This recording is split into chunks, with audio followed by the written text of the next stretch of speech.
Hello and welcome to another marvelous video. Starting from Mortal Kombat Legends Scorpion's Revenge in 2020, a new animated movie set in this iteration of the Mortal Kombat universe has been released annually. The second installment, Battle of the Realms, continues the story from Scorpion's Revenge, dealing with its aftermath. The third film, Snowblind, unfolds in a post-apocalyptic world years after Realms, exploring the aftermath of Outworld's defeat. Today, our focus shifts to the recently released fourth film titled Cage Match. This movie revisits the events before Scorpion's Revenge, delving into the origins of the legendary character Johnny Cage, the struggling action star. So, grab some popcorn and let's see what would Johnny Cage do. Mortal Kombat Legends Cage Match. The missing actor. The film transports us to the 1980s Los Angeles, where Johnny Cage, a relatively unknown action star, is on the verge of transitioning from the C-list to the A-list by working on this film called Ninja Mime. However, his chance at stardom is jeopardized by his co-star Jennifer Grey fails to appear on set one day. Johnny, along with his geeky assistant Chuck Golden, visits Jennifer's mansion to persuade her to come back to the film set. During the drive, Johnny shares his story recounting how he found his way into martial arts and eventually Hollywood. He was a victim of bullying in school, prompting his mother to enroll him in a martial arts dojo where he received training from Master Boyd. Upon reaching Jennifer's residence and entering, Johnny found chaos inside. The place was in a mess, indicating a significant struggle had taken place. Soon enough, he became embroiled in a confrontation between Kia and Ashura. They were battling fiercely over a scroll sealed with a well-known Mortal Kombat emblem, capturing Johnny's attention. He believed that one of them might have information about Jennifer's whereabouts. The intense fight resulted in the mansion exploding, followed by a frantic pursuit involving cars, a motorcycle, and a tour bus. That's right, as Cage witnesses Ashura taking a motorcycle to chase Kia, so he convinces a tour bus driver to trail them, offering to read the driver's script and return. During the pursuit, Ashura crashes the motorcycle just to overtake Kia on one wheel. Another fight ensues, and this time, Ashura snatches the scroll from Kia before forcing her out of the vehicle. Kia vows to settle the score with Ashura, but her chance is cut short as the tour bus accidentally hits her. The bus driver mistakes the impact for hitting stranded pigeons. Through a combination of luck and quick thinking, Cage managed to survive the chaos and ended up with the scroll they had been fighting for. With assistance from his assistant, Cage unravels that the scroll contains a map of a specific location along with texts written in Greek. Cage instructs Chuck to translate the Greek text to decipher the scroll's contents. We also find out that Ashura is in the service of Lord Raiden, who is inquiring about Johnny Cage. This revelation implies that she is aligned with the forces of good.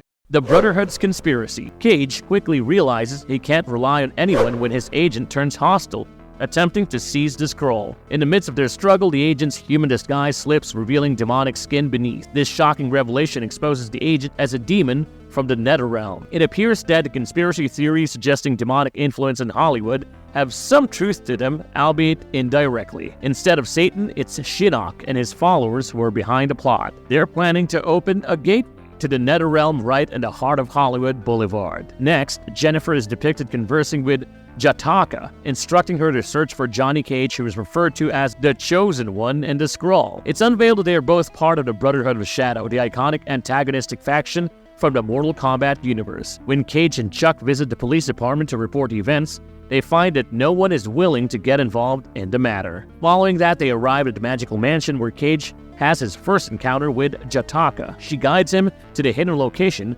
an underground space where Cage loses contact with Chuck as they were connected through comms. Jataka attempts to seduce and persuade Cage, but Ashura intervenes, saving him. After a prolonged battle, the heroes emerge victorious, primarily due to Chuck's driving skills. They uncover that the city on the map is Los Angeles, and the villains intend to open the gates to the Netherrealm from the Oriental Theater, situated in the city's center. Upon turning the scroll, they found a Greek inscription detailing a spell. It indicated that a special type of blood was required to open the gates. Just as Cage was on the verge of burning the scroll, Jennifer dramatically enters the scene, brandishing a bazooka and seizing everyone, including the scroll.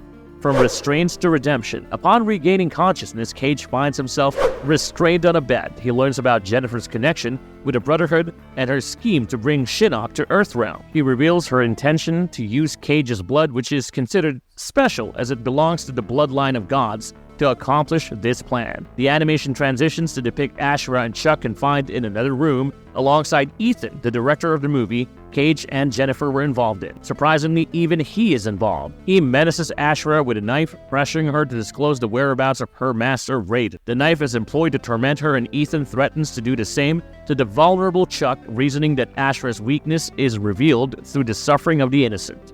Ethan asserts that Ashra is a demon from the Netherrealm akin to him, and her current actions are merely a facade. However, Chuck remains unafraid, even when Ethan stabs him. He draws strength from the example set by his hero, Cage, and retaliates by kicking the director toward Ashra. After enduring Ethan's torment for a considerable duration, Ashra finally seizes an opportunity and strangles Ethan to death. They manage to escape the room, determined to rescue Cage. Coming back to Cage, the ritual began swiftly with Jennifer, now using the name Serena, instructing her other members to inscribe religious texts and symbols on Cage's body. Afterwards, she changed into a goth punk-style outfit and extracted blood by making an incision on Cage's chest. As the blood flowed and filled the pentagon drawing beneath Cage, Serena attempted to kill him but was distracted by Chuck and Ashra, both of them once again saving Johnny's life. However, it was too late. The gate had been opened and Shinnok entered Earthrealm, pledging to annihilate everything and everyone. Chuck proposes that the only way to defeat Shinnok is by chanting the spell from the scroll and pushing the god back into the portal. As a result, Cage directed both of them to focus on retrieving the scroll and closing the gate by chanting the spell, while he confronted the main boss despite being clearly outmatched. The entire city descends into chaos, as Shinnok's sole desire is destruction. In an attempt to reclaim the scroll, Ashra attacks Serena, who then transforms into a monstrous entity. With Chuck's assistance, Ashra manages to eliminate Serena. However, the situation worsens when Shinnok summons additional demons to annihilate the city, posing a larger threat. In the climatic battle that unfolded across two locations after an intense sequence, the heroes emerged victorious thanks to Johnny Cage realizing